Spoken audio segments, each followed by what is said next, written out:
if you want the notes of this question, I will send it to you by gmail.com and other information in the description.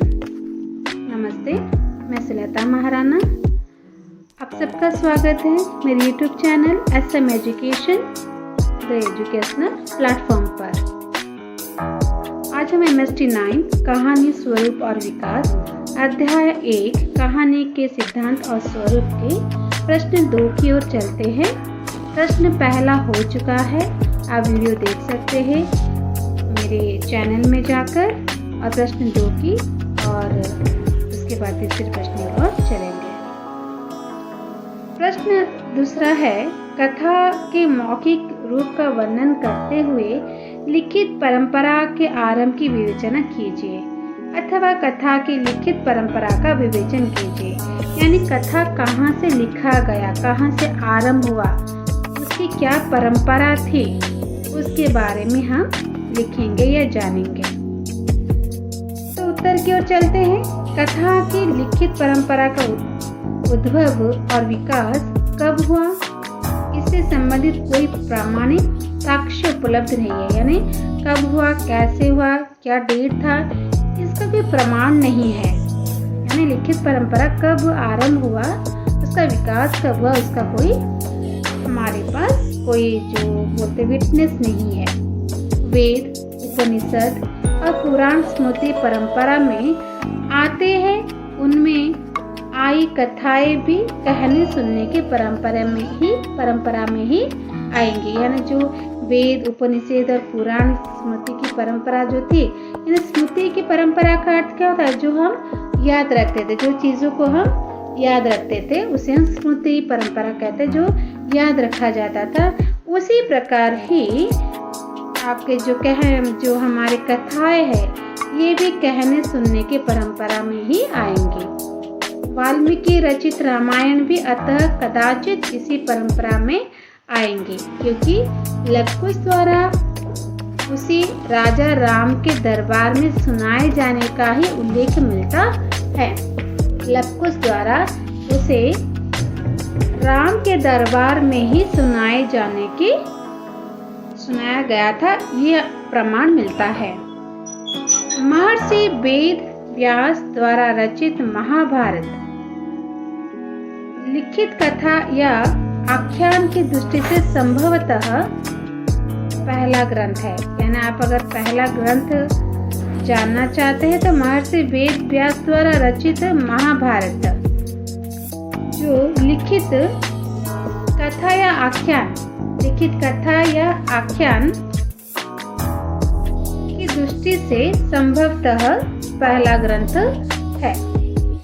तो इस तरह से आप समझ पाए कि जो कथा था, जो लिखने की परंपरा है, उसका कोई प्रमाण नहीं मिला है, और जो वेद, उपनिषद और पुराण ये स्मृति परंपरा में आते हैं, उसी तरह कथाएं भी कहने सुनने की परंपरा में आते हैं। और जो वाल्मीकि द्वारा रचित रामायण भी इसी परंपरा के अंतर्गत है। उसके बाद इसका प्रमाण कैसे मिलता है कि लवकुश द्वारा रामायण जो है राम के दरबार में ही उन्होंने इसे प्रस्तुत किया था। और जो पहला महर्षि वेद द्वारा जो रचित महाभारत लिखित कथा या आख्यान की दृष्टि से पहला ग्रंथ है। महाभारत पुराण तत्वविदों, इतिहासविदों की दृष्टि से महाभारत का रचना काल 800 से 100 ईसा पूर्व है। इसका पहला पाठ जय ईसा पूर्व 800 में, दूसरा पाठ भारत ईसा पूर्व 500 में और तीसरा पाठ महाभारत ईसा पूर्व 200 से 100 में रचा गया था। तो आपको याद रह जाएगा कि इसका जो रचना काल है 3 भागों में इसको हमने किया है। महाभारत का रचना काल जो 800 से 100 ईसा पूर्व में, और जो इसका पहला पाठ जय जो है ये 800 में, और दूसरा पाठ जो है 500 ईसा पूर्व में, और तीसरा पाठ महाभारत जो 200 से 100 ईसा में रचा गया था। लोमहर्षण पुत्र उग्रश्रवा सौती पुराणों की विद्वान और कथावाचक है। याद रखिए, लोमहर्षण पुत्र उग्रश्रवा सौते पुराणों के विद्वान और कथावाचक थे। उग्रश्रवा ने नैमिषारण्य में कुलपति महर्षि शौनक के 12 वर्षों तक जारी यज्ञ सत्र में उपस्थित महर्षियों को यह कथा सुनाई थी। उन्होंने स्वयं यह कथा महर्षि वैशंपायन से सुनी थी। जन्मेजय के सर्प यज्ञ में वैशंपायन ने श्री कृष्ण द्वैपायन व्यास द्वारा निर्मित महाभारत की कथा सुनाई थी। उग्रश्रवा जी के अनुसार महाभारत की रचना करके व्यास जी यह विचार करने लगे कि अब शिष्यों को इस ग्रंथ का अध्ययन कैसे कराओ, जन में इसका प्रचार कैसे हो। व्यास जी का यह विचार जानकर ब्रह्मा जी उनके आश्रम पधारे। व्यास जी ने ब्रह्मा जी से अपने महाकाव्य की रचना की बात बताई। उन्होंने महाभारत के कथ्य का वर्णन किया। उनके अनुसार इस ग्रंथ में इतिहास और पुराणों का मंथन करके उनका प्रशस्त रूप प्रकट किया गया। यानी व्यास जी चाहते थे कि किस तरह से ये रचा जाए, महाभारत को बाहर लाया जाए, इसे ग्रंथ बनाया जाए। तो तब जो ब्रह्मा जी के आदेश पर उन्होंने इसे रचा।